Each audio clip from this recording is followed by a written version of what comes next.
चीनी राष्ट्रपति Xi Jinping और उनके रूसी समकक्ष व्लादिमीर पुतिन ने बुधवार को एक संयुक्त बयान पर हस्ताक्षर किए, जिसमें उन्होंने रूस भारत चीन त्रिपक्षीय पर कोऑर्डिनेशन को मजबूत करने का आह्वान किया। क्या रहा रूस चीन वार्ता और क्या पड़ेगा इससे भारत पर असर, जानने के लिए वीडियो में अंत तक बने रहें। एशियाई प्रशांत देशों के साथ नाटो के सैन्य संबंधों के बारे में चिंता व्यक्त की और एक दूसरे के साथ ऊर्जा सहयोग को गहरा करने की कसम खाई। किसने? रूसी लीडर व्लादिमीर पुतिन और चाइनीज लीडर शी जिनपिंग ने। नए युग के लिए समन्वय की व्यापक रणनीति साझेदारी को गहराते हुए शीर्षक वाले इस संयुक्त बयान में बीजिंग और मॉस्को के बीच ऊर्जा सहयोग को लेकर एटॉमिक नॉन प्रोलिफरेशन तक सहयोग के 9 स्तंभों को रेखांकित किया गया है। यूक्रेन के मुद्दे पर ऐसा प्रतीत होता है कि रूसी पक्ष ने संघर्ष को हल करने के लिए चीन की प्रस्तावित शांति योजना का समर्थन किया है। शी की मॉस्को की राजकीय यात्रा के दौरान जारी बयान में कहा गया है कि रूसी पक्ष यूक्रेन संकट के राजनीतिक और कूटनीतिक समाधान के लिए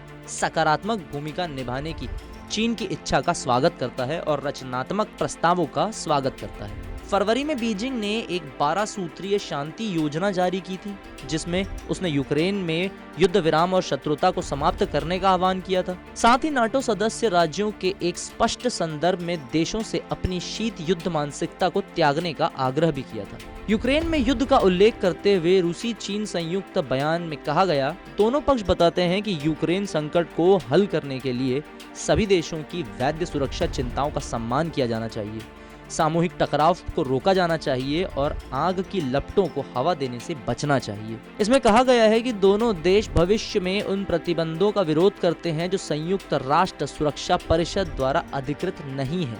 रूस द्वारा यूक्रेन पर आक्रमण करने के ठीक 20 दिन पहले शीतकालीन ओलंपिक के लिए पुतिन की बीजिंग यात्रा के दौरान दोनों देशों के नेताओं ने अपनी नो लिमिट पार्टनरशिप पर हस्ताक्षर करने के 1 साल से अधिक समय बाद यह बयान दिया है। चीनी और रूसी राष्ट्रपतियों ने व्यापार, निवेश और ऊर्जा पर सहयोग को गहरा करने की कसम खाई। प्रतिबद्धता अनगिनत पश्चिमी कंपनियों की पृष्ठभूमि में आती है, जिन्होंने रूस में अपने व्यापार संचालन से अपना निवेश वापस ले लिया या बंद कर दिया है। यूरोपीय परिषद का अनुमान है कि 2022 में रूस की जीडीपी 2.2%, सबसे अच्छी स्थिति में और सबसे खराब स्थिति में 3.9% गिर गई। हालांकि संयुक्त बयान में चीन और रूस द्विपक्षीय व्यापार, निवेश और अन्य आर्थिक गतिविधियों में स्थानीय मुद्राओं के उपयोग का विस्तार करने पर सहमत हुए हैं। रूस और चीन की बढ़ती करीबियों से भारत पर क्या असर पड़ सकता है, आइए समझते हैं। पूर्व विदेश सचिव श्याम सरन ने रूस और चीन की बढ़ती करीबी को लेकर हाल ही में भारत को आगाह किया। उन्होंने अपने एक लेख में कहा है कि चीन रूस के लिए सबसे अहम हो चुका है और भारत को इस पर ध्यान देने की जरूरत है। सरन का कहना है कि चीन रूस के साथ अपने बेहद करीबी संबंधों का इस्तेमाल कर रक्षा सहित भारत रूस संबंधों को सीमित करने की क्षमता रखता है।